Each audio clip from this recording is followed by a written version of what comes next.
What's up, guys? Welcome back to another episode of AB Investments. I haven't seen you since 2022. Uh, Hopefully, soon we'll do a live. As I promised, we're gonna be covering like a lot of things, and some of them I'm gonna mention in this video here. As far as outlooks, mainly for this upcoming year, 2023, and what we're gonna go through. And yes, it is gonna be a painful year. I will stand by my all the statements that I've mentioned and said before. But we're gonna get into how and why, and obviously you see what's happening with Tesla as we speak right now, and the rest of the market even. And that's just the foreplay.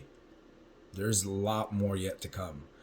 But let me take a moment to prove to you guys why, unfortunately, most of these content creators are out there are whether some that are puppets, whether some that are just caught into their own Sherlock chronicles of figuring out CEOs' intentions while billions and billions of dollars are on the line.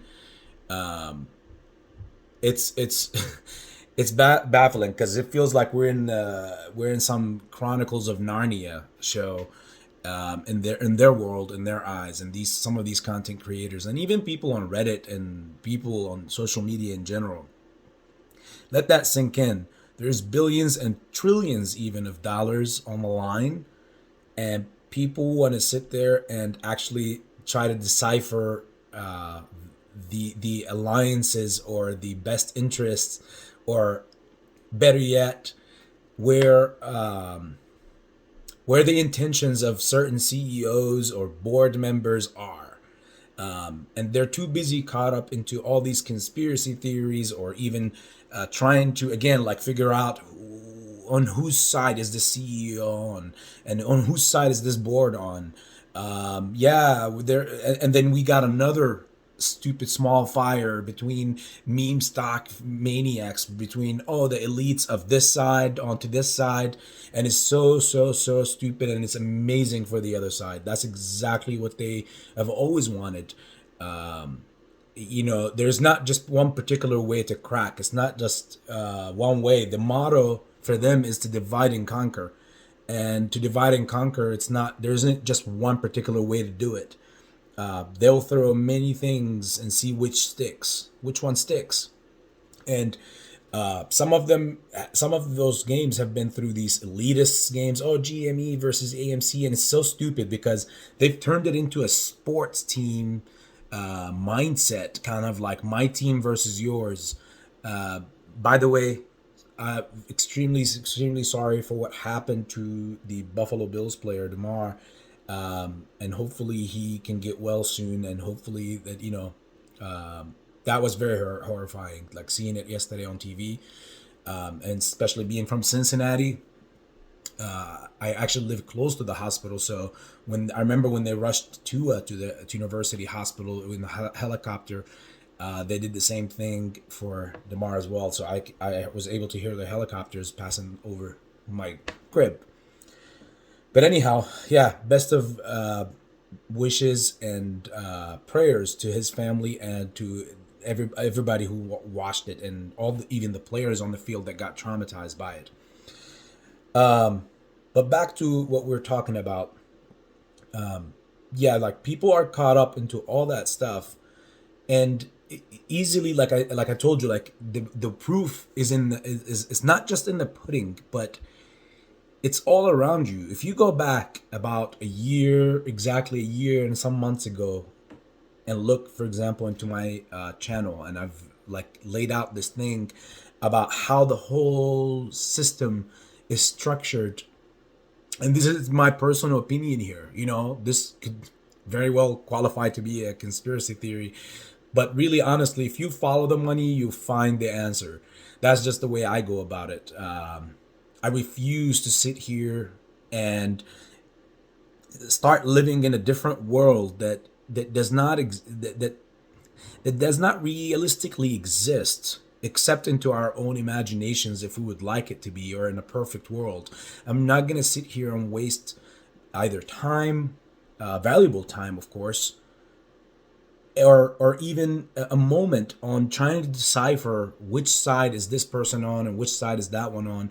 No, I would rather understand the whole game. Who's really pulling all the cords and the wires from behind? Who's orchestrating this whole thing?